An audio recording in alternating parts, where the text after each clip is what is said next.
tous. Aujourd'hui, on va parler des suites et de la récurrence.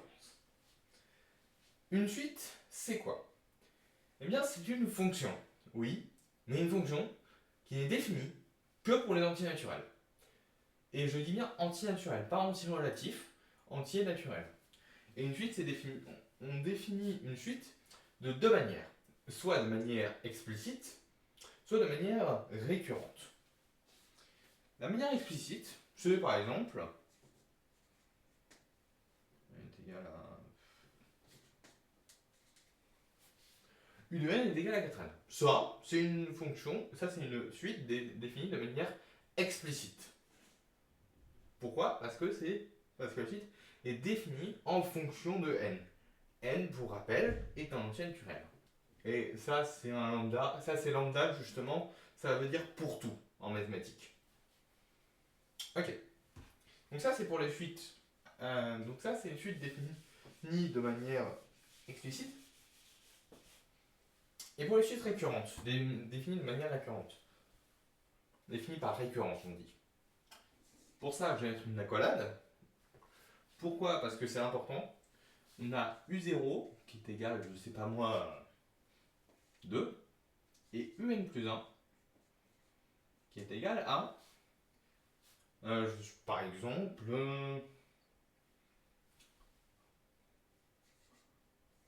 UN plus 3. Ça, c'est une suite définie de manière récurrente. Parce que chaque terme est défini par son précédent. Et donc, grâce à ce type de grâce à des suites définies comme ça, on arrive à calculer les termes suivants. Le problème de ces suites, les suites définies par récurrence, c'est que pour calculer des grands nombres, on a besoin du nombre précédent, et donc encore du nombre précédent, etc. Le mieux, quand on a une suite définie par récurrence, c'est de la transformer en suite explicite, c'est-à-dire ensuite en fonction de n, pour plus facilement travailler avec des nombres plus grands. Et les suites, justement, il y en a deux grands types. Les suites arithmétiques et les suites géométriques. Une suite arithmétique, c'est par exemple 7n-2. 7n-2, c'est une suite arithmétique. Et là, vous voyez un petit peu le parallèle que vous pouvez dresser avec les fonctions affines. Voilà. Et une suite géométrique, que je note Vn, en général, les suites arithmétiques c'est Un et les suites géométriques c'est Vn. C'est une notation qui utilise. C'est une notation que vous apprenez en première et que vous réutilisez en terminale. Donc Vn c'est juste, c'est par exemple n fois 3. 2 puissance n fois 3. Ça c'est une suite géométrique. Vous pouvez faire un parallèle justement avec les fonctions. Ça c'est une fonction affine, ça c'est une fonction exponentielle. Sauf qu'à la place de x, on a n qui est un entier naturel. Donc à la place d'un réel, on a un entier naturel. De manière générale, ce qu'on fait pour une suite arithmétique, ça c'est une suite arithmétique définie de manière récurrente, on fait un plus 1 est égal à un plus r, et u0 c'est une constante ou un nombre que j'ai appelé k.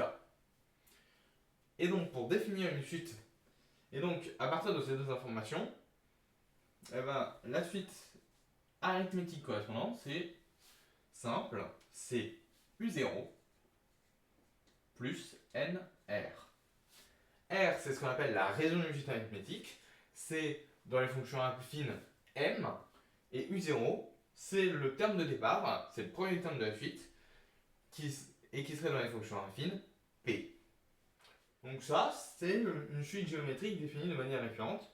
V de 0, c'est égal à une constante k, toujours, un nombre, on s'en fiche.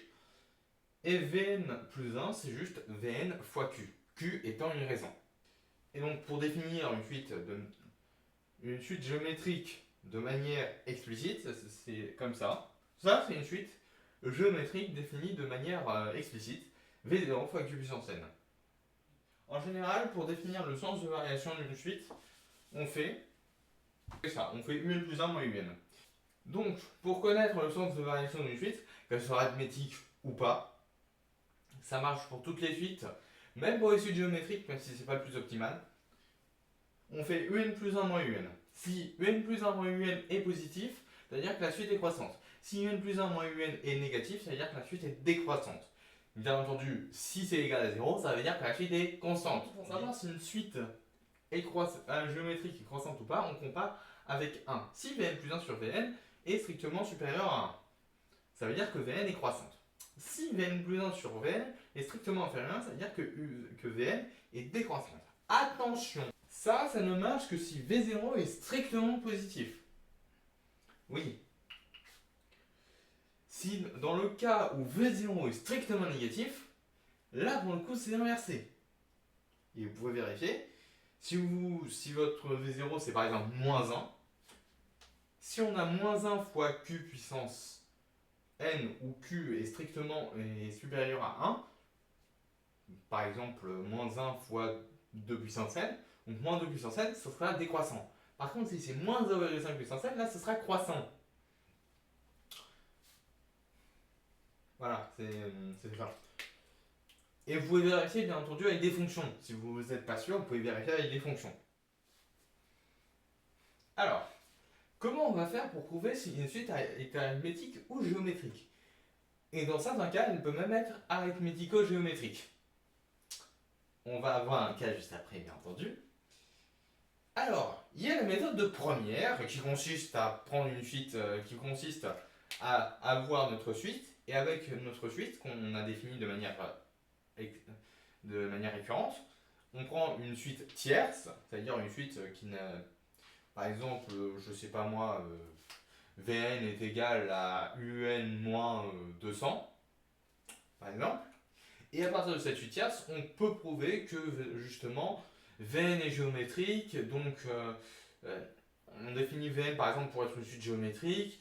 À partir de là, on utilise Vn pour prouver que Un est par exemple arithmétique. Ça, c'est la méthode de première. Je vais vous montrer une autre méthode qui, celle-ci, fonctionne à tous les coups, et vous n'avez même pas besoin d'une suite tierce, qui s'appelle la méthode par récurrence.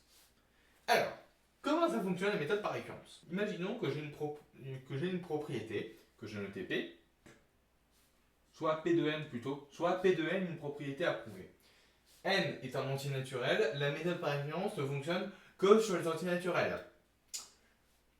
Voilà. Donc, j'ai ma propriété, je veux prouver ma propriété. Eh bien, la première étape, c'est ce qu'on appelle l'initialisation. Donc, que j'ai abrégé petit i, que j'ai abrégé grand i. Donc, dans l'initialisation, on vérifie si P de 0 est vrai. On vérifie si P de 0 est vrai. Ça veut dire quoi? Ça veut dire si on vérifie que la proposition, elle est vraie au rang 0. Une fois qu'on a fait ça, on peut vérifier ce qu'on appelle l'hérédité. L'hérédité que je vais appeler grand H. L'hérédité, c'est simple. On va déjà supposer qu'il existe un entier naturel K pour lequel la proposition est vraie. Donc, on suppose qu'il existe un entier naturel, qu'il existe K appartenant à grand N, donc entier naturel, tel que P de K est vrai. Ça, c'est ce qu'on appelle l'hypothèse de récurrence. Ça veut dire, on admet que ça marche avec le rang K, que la proposition est vraie au rang K, puisqu'on a prouvé qu'elle est vraie au rang 0, donc on admet qu'elle est vraie au rang K. L'idée, ça va être de prouver qu'elle est vraie aussi au rang K plus 1. Si elle est vraie au rang K plus 1, ça veut dire que l'hérédité est vérifiée, et donc que la proposition sera vraie pour tout entier naturel n. Voilà. Donc je vous ai peut-être perdu avec mon petit baratin. Je vais vous faire un exemple pour que vous voyez. Soit UN, une suite définie par U0 qui est égal à 0 et UN plus 1 qui est égal à 2 fois UN plus 1. Donc la question, c'est simple, c'est calculer U de 31. Ça, c'est notre question. Alors, il y a deux manières. Soit vous le faites à la manière full bourrin, c'est-à-dire à bout de force, et vous testez, et vous calculez les 31 premiers termes de la suite. Ça, c'est une méthode longue et chiante. Et surtout, si vous faites ça en évaluation, c'est une méthode qui marche, mais c'est pas trop ce qu'on va vous demander. Surtout en première. Non. Ce qu'on va plutôt faire, c'est calculer déjà les premiers termes de la suite. Et essayer de conjecturer un truc à partir de ça, qu'on va ensuite prouver. Je mis la suite UN, la récurrence de la suite UN dans un coin, pour que vous voyez. Donc on va prendre U0. U0, bah voilà, c'est 0. U1, c'est quoi? Donc 2 fois U0 plus 1. 2 fois 0 plus 1, 1. U2, 2 fois 1 plus 1, donc 2 fois 1, 2, plus 1, 3. U3, 2 fois 3, 6, plus 1, 7. Et enfin U4, et après je vais m'arrêter là bien entendu. 2 fois 7, 14, plus 1, 15. Est-ce que vous voyez le pattern? Alors vous ne le voyez peut-être pas comme ça, mais je vais clarifier un petit peu la situation. Voilà, j'espère que j'ai clarifié la situation comme ça. Vous êtes bien d'accord, ça fait ça. Calculer, vous pouvez calculer tête, mais ça fait bien ça. On peut donc conjecturer un truc. On peut conjecturer donc que si on définissait la suite UN de manière explicite, ce serait UN est égal à 2 puissance n-1. Donc voilà, ça c'est notre conjecture. Maintenant on va la prouver. Comment on fait ça? Bah, on va déjà commencer par l'initialisation. Pour n égale 0, donc on va prendre notre conjecture, notre propriété, qu'on veut prouver. Donc pour n égale 0, on fait donc 2 puissance 0 moins 1. Et comme on l'a vu, bah, ça faisait bien 0. Donc la propriété, donc la conjecture là, elle est vraie au rang 0. Parfait. Maintenant, on va faire l'hérité. Je vous fais pas la rédaction complète. Je vous montre simplement. Bien entendu, si vous voulez avoir la rédaction complète, bien entendu, bah vous remplacez P0 et P2K, vous voyez, par U2M, etc. Moi, je vais juste vous montrer les calculs. Donc ça, c'est notre hypothèse de récurrence. Maintenant, on va prouver pour M plus 1. On utilise l'hypothèse de récurrence, et voilà, c'est fini. La propriété, elle est vraie au rang M plus 1. Pourquoi? Parce qu'on a la même expression ici. Ça marche, effectivement. La conjecture, elle est vraie pour M, elle est vraie pour M plus 1, donc elle sera vraie pour tout N, et donc elle sera vraie pour tout entier sur N. Et voilà, on a prouvé. Et on va terminer la vidéo par un petit exercice sur les fuites géométriques, pour vous montrer un petit truc sympa. Donc imaginons que vous trouvez un bel appartement. Le problème, c'est qu'il est à 200 000 euros. Ah. Fort heureusement, l'agence qui vend l'appartement vous propose une seconde offre. 100 000 euros, donc la moitié du prix, mais en revanche, vous paierez pendant 10 ans des intérêts tous les mois. 10 ans, on considère que vous avez suffisamment payé, donc l'appartement est officiellement à vous. Même si c'est pas techniquement le cas dans la réalité, en fait, quand vous continuez à payer des intérêts, et en fait, l'appartement il n'est pas à vous techniquement, il est à l'agence qui vous le loue, puisque vous le louez techniquement. C'est pas vous qui le possédez, c'est une agence. Vous êtes propriétaire d'un appartement que vous louez à une agence. C'est ça le cas, c'est ça ce qui se passe en fait. Sachant que vous payez 100 000 euros au départ. Donc ça c'est votre crédit. Et vous vous souciez de savoir, est-ce que ça vaut le coup d'utiliser la deuxième option plutôt que la première? Et ben on va voir. Donc on peut définir notre suite. Voilà, ça c'est classique. On va savoir combien on aura payé au bout de 10 ans. Donc il faut calculer combien de mois on aura payé. Ben, c'est simple. On aura payé 120 mois. Donc on veut connaître L220. les L220. Ça, c'est la question. Ça peut être une question. Même si. Ça peut être la question finale. Mais typiquement, la question finale, ce serait plutôt est-ce que cette option est meilleure que la première? Ça serait plus la question finale. Vous, par exemple, calculer le 120, en déduire si cette option vaut le coup. Ce serait ça la question, par exemple. Donc, comment on fait? De savoir de définir L de n en fonction de n. Bah oui, comme ça on va mieux calculer L de 120. Donc, comment on fait? Bah là pour le coup, on peut directement le définir parce qu'on a on peut faire donc ln plus 1 divisé par ln pour obtenir la raison, donc c'est juste 1,015. Et donc on peut utiliser la loi, vous savez, on peut utiliser le principe de la suite géométrique, donc on a L0 fois Q puissance n. Pour rappel, Q c'est ça. Donc L0 c'est simplement 100 000 fois la raison qui est 1,015 puissance n. Et finalement on peut calculer L220. Ben voilà, on a L220. Donc ça vaut environ 596 932,29 euros. Pour rappel, l'appartement, il vous le vendait à 200 000 euros au départ. Vous voyez le bénéfice qui se font sur votre dos? Presque 400 000 euros de bénéfice. Génial l'agence, hein, n'est-ce pas? Bon, bien entendu, c'est.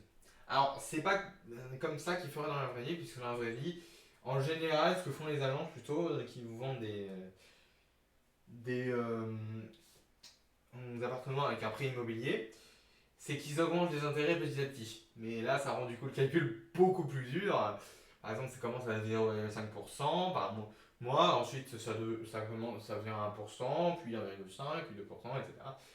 Jusqu'à atteindre un gros intérêt, bien entendu, sans que vous vous en rendiez compte. C'est bien entendu la métaphore de la grenouille dans la casserole là. Si vous mettez une grenouille dans une casserole, de bouillante, elle va tout faire pour s'en échapper. Par contre, si vous mettez une grenouille dans une casserole d'eau chaude et que vous augmentez la température petit à petit, elle va mourir. Elle ne va pas s'échapper, elle va se laisser mourir. Bien entendu, c'est une métaphore, puisque si vous faites ça avec une vraie grenouille, d'un, c'est de la cruauté animale, et de deux, je ne pense pas qu'elle va chercher à s'enfuir quand elle sera dans la casserole d'eau bouillante. Voilà, c'est l'idée. Et donc voilà, c'est la fin de la vidéo. Donc n'hésitez pas à vous abonner, liker, partager la vidéo. Je rappelle que mon objectif, du coup, c'est plus du coup les 10 abonnés avant la rentrée. Donc on va dire allez, 10 abonnés avant fin octobre. Voilà. Je vous laisse de moi. Donc je vous dis à la prochaine. Allez, salut!